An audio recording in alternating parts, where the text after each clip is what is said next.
चलिए अब बात करते हैं देश के अन्नदाता की, जो दिल्ली के बॉर्डर पर लगभग 8 दिन से अपनी मांगों के साथ डटे हुए हैं। अन्नदाताओं की मांगों पर लगातार बातचीत चल रही है, बैठकों का दौर चल रहा है, लेकिन बड़ा सवाल यह कि दिल्ली के सामने इस तरीके का संकट आखिर कब तक बना रहेगा। क्या वाकई कोई समाधान निकल पाएगा? क्या वाकई दिल्ली में सफर करने वाले, आने जाने वाले लोगों को राहत मिल पाएगी?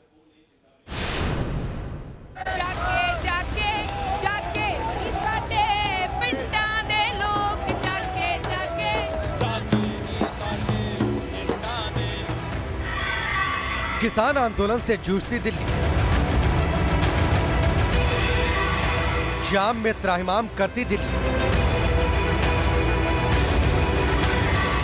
आंदोलन के 8वें दिन बेहाल दिल्ली। दिल्ली के बॉर्डर पर अभी सड़कों पर किसानों का कब्जा है और दिल्ली वाले जगह जगह जाम में जूझने के लिए मजबूर हैं। सबसे पहले देखिए गाजीपुर बॉर्डर की हालत। जहां किसानों ने NH9 को जाम कर दिया। किसानों ने NH9 को पूरी तरह से जाम कर लिया है और तस्वीरें देख सकते हैं दिल्ली यूपी गाजीपुर बॉर्डर की। किसान NH9 पर बैठ गए हैं और जो मेन लाइन है उसी को किसानों ने कैप्चर किया है। दरअसल किसान लगातार इस बात को कहते नजर आ भी रहे थे कि NH9 को जाम करेंगे अगर वार्ता का कोई निष्कर्ष नहीं निकलता है, लेकिन आज भी देख सकते हैं किसानों ने किस तरह से जो पुलिस के बैरिकेड से उन्हीं को NH9 पर लगाकर NH9 पर कब्जा जमा लिया है। सीधी तस्वीरें आप देख सकते हैं।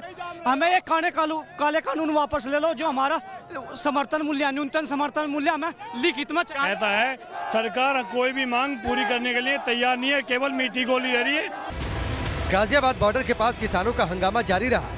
ट्रैक्टर ट्रॉली पर सवार किसान सड़क पर डटे रहे और लोग जाम में फंसते रहे। हालांकि पुलिस प्रशासन के अधिकारियों ने किसानों को समझा बुझाकर कोशिश की, लेकिन किसान नहीं माने। इस दौरान घंटों लंबा जाम लगा रहा।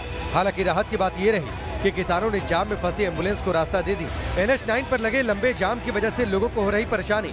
कई लोगों को तो हॉस्पिटल भी जाना है। लोगों को समझ में नहीं आ रहा कि वो क्या करें। यूपी दिल्ली गाजीपुर बॉर्डर पर NH9 को जाम करने की तरफ किसान आगे बढ़े। NH9 पर किसानों ने कब्जा कर लिया और उसे जाम कर दिया।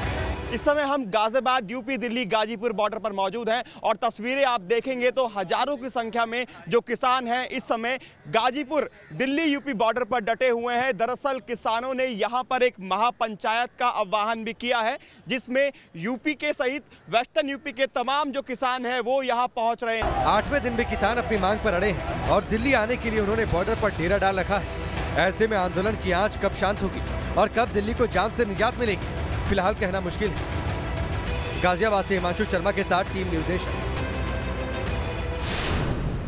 ऐसे में आपके जहन में यह सवाल आ सकता है कि अचानक ऐसा क्या हुआ कि देश का अन्नदाता सड़कों पर निकल आया। हम आपको जरा आंकड़ों के जरिए कुछ स्थिति को समझाने की कोशिश करते हैं कि साल दर साल, दशक दर दशक किस तरीके से हालात रहे हैं देश के अन्नदाताओं के। जो सरकारी आंकड़े हैं वो बताते हैं कि हमारे देश में तकरीबन 15 करोड़ किसान हैं। 15 करोड़ किसान में किसान और खेतीहर मजदूर दोनों को मिलाकर यह आंकड़ा तकरीबन 15 करोड़ है। इसमें से 80% किसान इस देश में छोटे किसान हैं। सबसे ज्यादा हैरानी की बात यह है आपके लिए कि केवल 6% किसान ऐसे हैं जिनको मिनिमम सपोर्ट प्राइस का जो फायदा है वो मिल पाता है, वो MSP जिसको लेकर संघर्ष लगातार चल रहा है। 94% किसान बाजार और बिचौलियों के भरोसे हैं। लेकिन इस सब का असर क्या है वो जरा देखिए। 2019 का यह आंकड़ा है जिसमें 10,281 किसान खुदकुशी करते हैं। 10,281 किसान खुदकुशी करते हैं, मतलब हर दिन 28 किसान इस देश के खुदकुशी करने को मजबूर हैं। और यह हालात सिर्फ एक साल के नहीं है, साल दर साल, दशक दर दशक इसी तरीके के बदतर हालात किसानों के सामने बने रहे। 17 राज्यों का आंकड़ा क्या है वो हम आपको बता रहे हैं। 2016 के